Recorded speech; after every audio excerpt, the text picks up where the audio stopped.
Welcome to The Explainer. Today, we're cracking open the world of cybersecurity.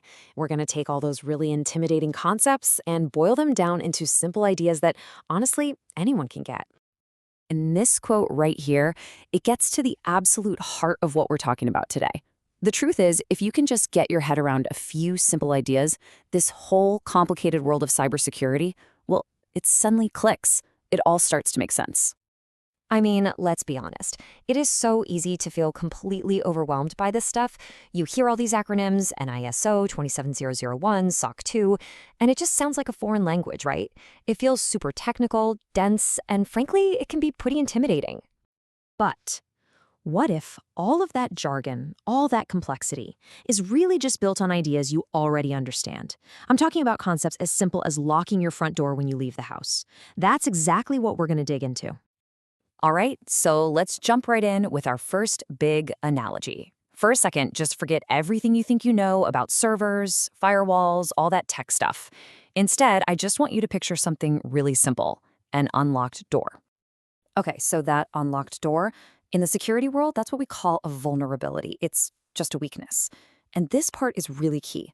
Nothing bad has actually happened yet. The door is just unlocked. But the potential for something to go wrong, it's definitely there. It's like a little gap in your armor. So let's continue the story. Imagine a burglar walking down your street. They spot that unlocked door, and suddenly they change course. They start walking right for it. That person, that's the threat. And again, notice, nothing bad has happened yet. But now we have an active player moving towards that weakness. They're the agent of potential harm. And this is where we get to risk. Risk is the moment the threat takes advantage of the vulnerability. The burglar walks right through that open door and hauls out your TV. That's it. That moment of loss, the actual damage, that's what we mean when we say a risk has been realized. It's the bad thing that happens when a threat and a vulnerability finally meet. So you see how this all connects? It's like a chain reaction. You can't have risk without both a vulnerability and a threat. That unlocked door isn't really a problem until a burglar shows up. This simple sequence, vulnerability, threat, risk, that's the bedrock of pretty much all security analysis. Okay, let's build on that. Because let's face it, in the digital world, what's at stake is rarely as simple as a stolen TV. The real danger, it goes a whole lot deeper. Just think about it for a second. Losing a TV is a bummer. It's a financial hit, for sure. But what if the burglar ignored the TV and instead grabbed your passport, your bank statements, your social security card? All of a sudden, the impact shifts from a one-time loss to a massive long-term headache. And that gets to what cybersecurity is really trying to protect.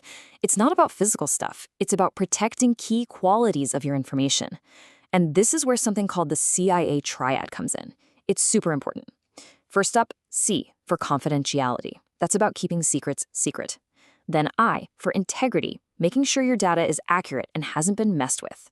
And finally, A for availability, which just means you can actually get to your information when you need it. This table here really drives the point home.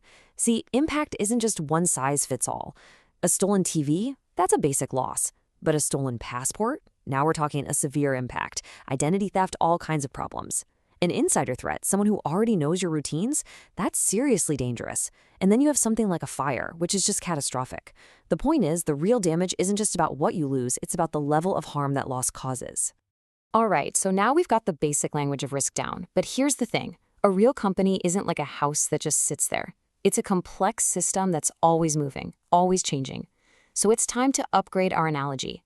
Let's imagine your organization isn't house. Instead, it's a priceless, one-of-a-kind prototype car on a cross-country journey. It's dynamic, it's valuable, and it's got a specific destination in mind. And this new analogy? It's the perfect way to understand the system that really steers the whole organization. We're talking about governance, risk management, and compliance, or what everyone just calls GRC. You can think of it as the company's operational brain. The car analogy makes GRC so much easier to understand.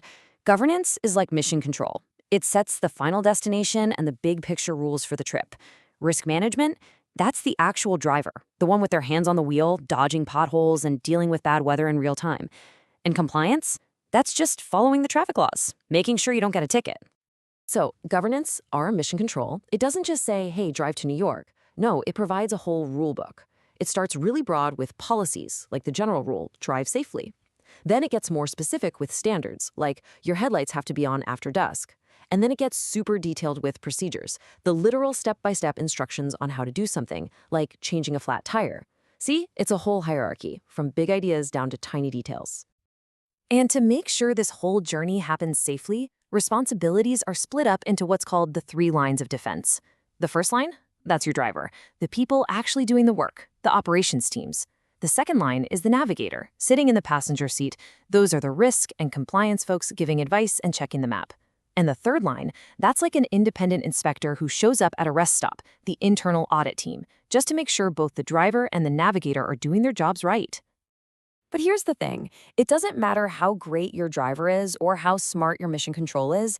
If you're gonna drive from San Francisco to New York, you can't just make up your own rules. You have to follow the same rules of the road as everyone else. And is where security frameworks come into play. So what is a security framework? Well, think of it as the official rule book for the digital highway. It's a structured set of best practices and guidelines that everybody agrees on. Just like how we all agree on what a stop sign means, these frameworks make sure every company has a shared understanding of what it means to be secure. And these frameworks kind of come in 3 main flavors. First, you've got regulatory ones. These are actual laws. You don't have a choice, you have to follow them.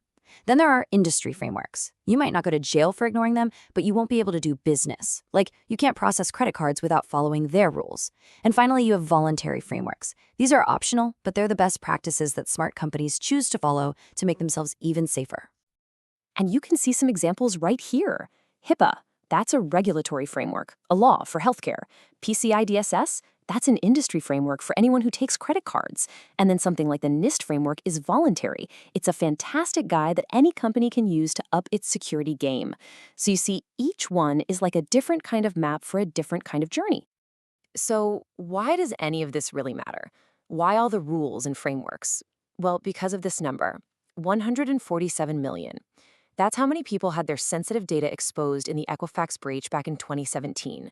And you know what the cause was? A single server that someone forgot to update. It was a simple unlocked digital door, and a threat walked right on in. And that's really the key takeaway here. Following a framework transforms a company from just thinking they're secure to actually being able to prove they're secure. It gives them the structure, the checklist, and most importantly, the evidence they need to show their customers and partners that they can be trusted. It's all about building that trust. So let's bring all of this right back home to you. Think about it. Your password, that's the lock on your front door. The security policies you have to follow at your job, that's your mission control's GPS. So after all this talk about unlocked doors and cross-country journeys, maybe it's a good time to ask yourself a simple question. How secure is your journey?